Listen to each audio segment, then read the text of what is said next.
How much time do you spend every day working on your dream? In the last 90 days, how many books have you read?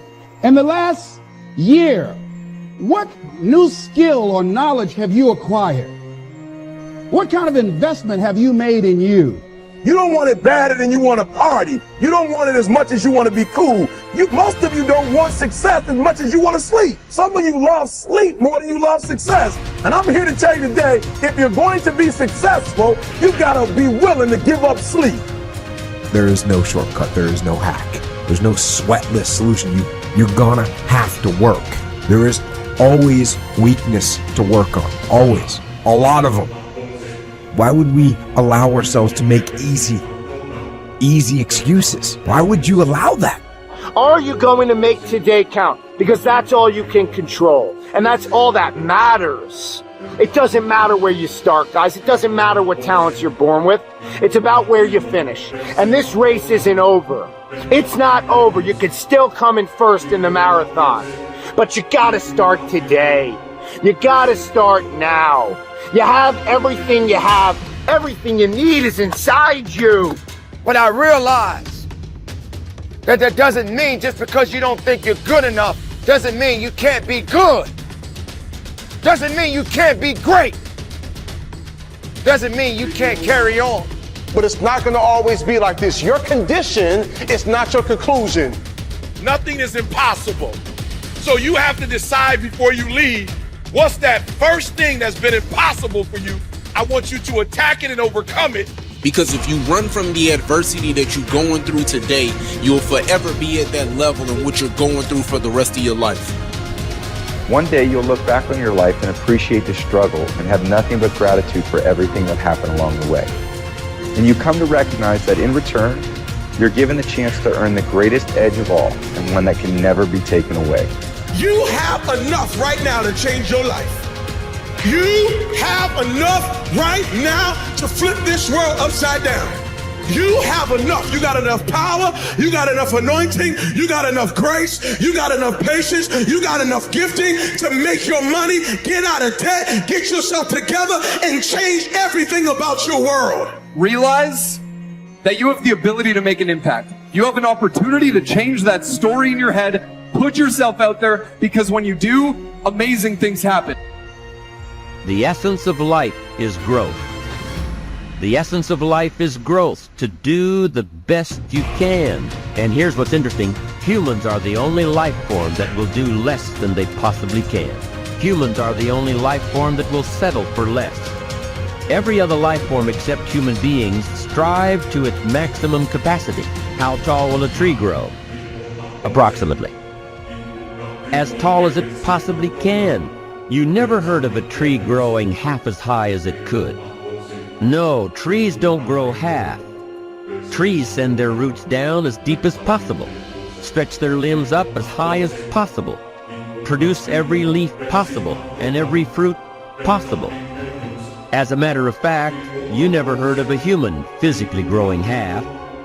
We keep growing until we're done. Now that's a part of life we can't control. It's genetically coded. And that's probably why we keep growing till we're done. Because we can't control that part. It's the rest of our growing that we control. The growing of our minds, the expansion of our minds, that we can control. And that's what tends to get away from us. All life forms inherently strive to their max except human beings. Now, why wouldn't human beings strive to their maximum possibility? Here's why. Because we've been given the dignity of choice. It makes us different than alligators and trees and birds. The dignity of choice makes us different than all other life forms.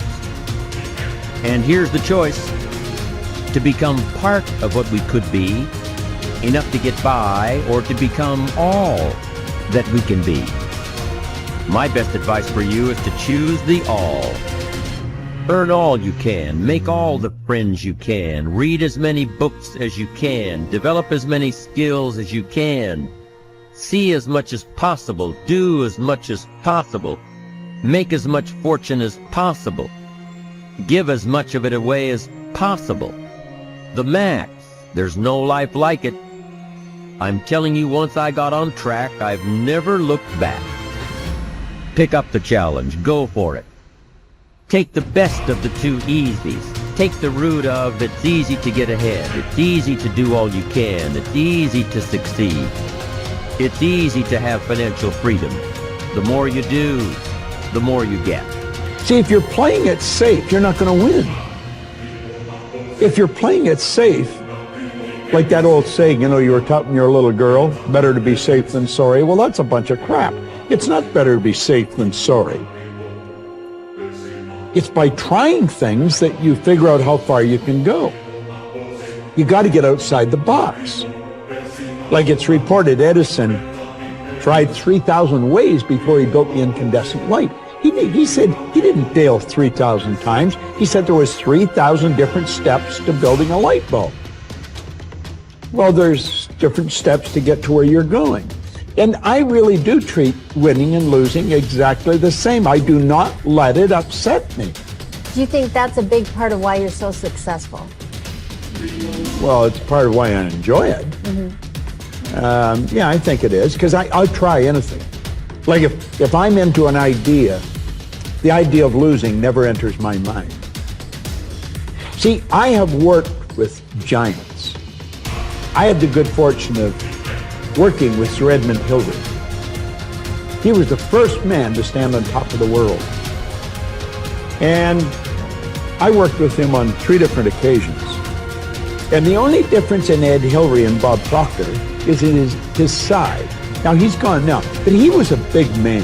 And he shook hands with me. His hand wrapped right around mine. I felt like a dwarf, you know.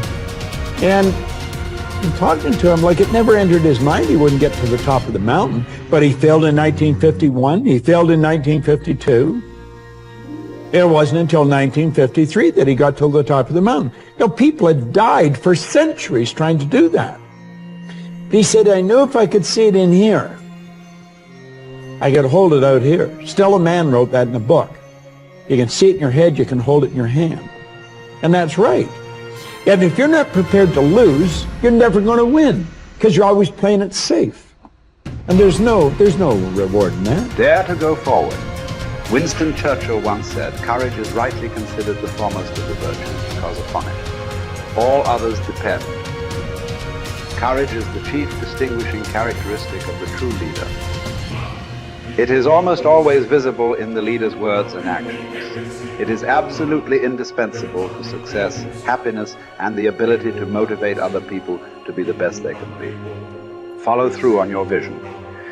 In a way, it is easy to develop a big vision for yourself and for the person you want to be. It is easy to commit yourself to living with complete integrity.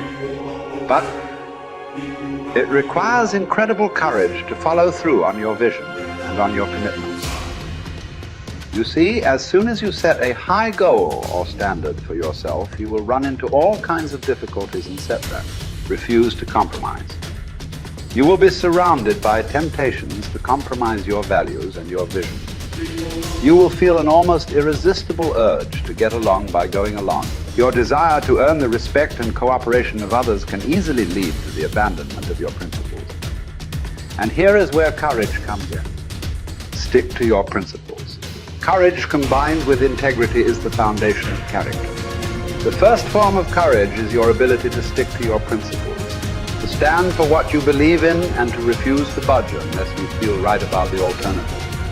Courage is also the ability to step out in faith, to launch out into the unknown, and then to face the inevitable doubt and uncertainty that accompany every new venture. Avoid the comfort zone. Most people are seduced by the lure of the comfort zone. This can be likened to going out of a warm house on a cold, windy morning. The average person, when he feels the storm swirling outside his comfort zone, rushes back inside where it's nice and warm. But not the true leader. The true leader has the courage to step away from the familiar and comfortable and to face the unknown with no guarantees of success. It is this ability to boldly go where no man has gone before that distinguishes you as a leader from the average person. This is the example that you must set if you are to rise above the average.